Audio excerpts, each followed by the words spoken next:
Okay, so you know what to do. Concentrate on your decks. Pause the video. 1, 2, 3, 4. Lightworkers, Wicca, Goddess, and Wisdom. Pause it now and concentrate on your deck. First deck, Lightworkers.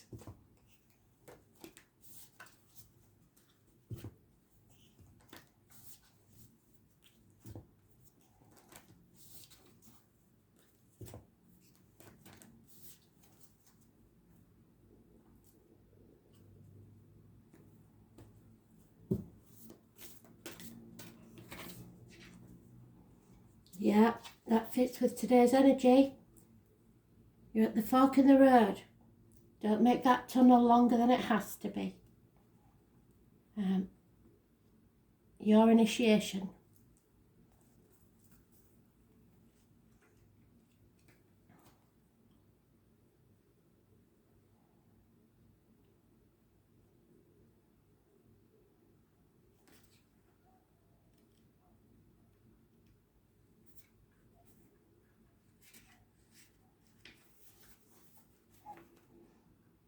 This is your rite of passage. You are crossing the threshold. Some of the most sacred initiation chambers and temples look scary from the outside, but are breathtakingly beautiful on the inside. This represents the journey that the soul pilgrim is required to take to reach somewhere sacred, but only the initiated can enter. Perhaps that's where you are right now. You are being tested, initiated, because you're headed somewhere sacred. Initiation requires that you cross the threshold from one world or state of being to the next. We are called to face what scares us and have to be willing to lose everything in order to gain a new way of being, of safety, of security, of depth of meaning. Initiations like rites of passage mark the shift from one age to the next and can take place because of emotional turmoil, great loss, grief or devastation. But it is through these seeming hardships that our heart cracks open and our spirit is invested to step forward. We take the sacred voyage into more of who we are and who we came here to be. It can be painful and scary, but once we begin that journey, we can be more ourselves than ever before. If you're in the middle of initiation right now, you will get through this, and one day soon, you will bless the thing that broke you down and cracked you open, because the world needs you open. You are going somewhere sacred. It will be worth it, and you're closer than you think. This is your rite of passage. Cross that threshold now.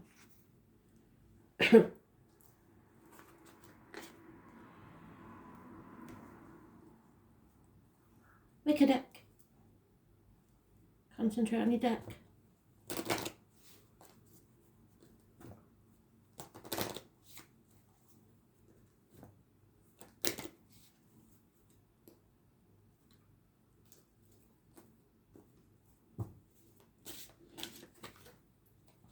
Mask. Someone's wearing a mask. Either to hide their feelings or something else. A ritual mask. It conceals and reveals. When you don a mask, you present another face to the world. Perhaps a part of yourself you didn't dare to show in everyday life. Ceremonial masks allow the wearer to embody the deity itself, drawing forth powers that can possess mere humans with divine inspiration. Some part of yourself that you may have been repressing wants to be set free. Look within and see what alter ego needs to come to the surface. Be bold and let your true self emerge. This is about your persona, your self-expression, your embodiment. Show your true face to the world. Who are you really? So if you're dimming your light to live someone else's life, that's not going to work anymore. The Goddess deck.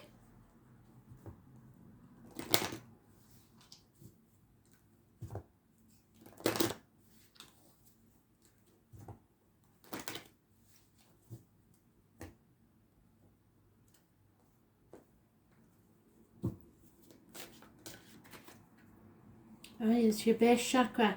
It's about sex. It's about passion.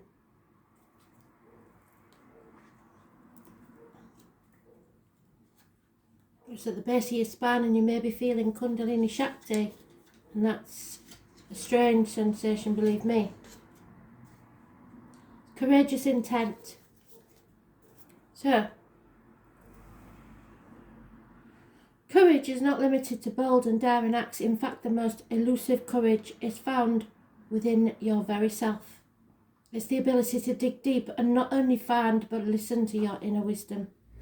And the next step is to trust it and act accordingly.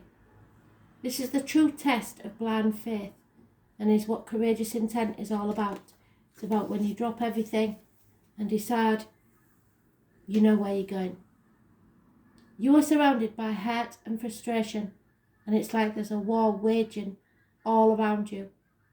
You have no idea where to go next, and in the midst of the battle, you have become accustomed to taking instructions and doing as you're told, even when it's against your better judgment. As a result, you have disconnected from your inner voice that you used to depend on. You used to be really good at listening to your inner wisdom, but lately you've lost the confidence. And when you do listen, you doubt the message. So get back to trusting your own feelings. You will feel better for it, and it will always hold you in good stead. Trust in yourself again, because this is one situation where you're definitely right. So it doesn't matter how many times somebody tells you you're paranoid or you don't know what you're on about. You do. Do what's best for you. Don't listen to other people. Listen to yourself. And finally, the wisdom deck.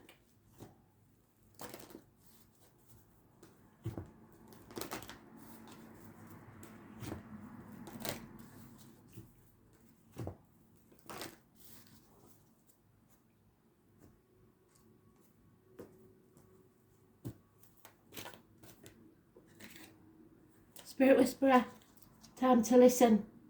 And number 3 brings about the abundance.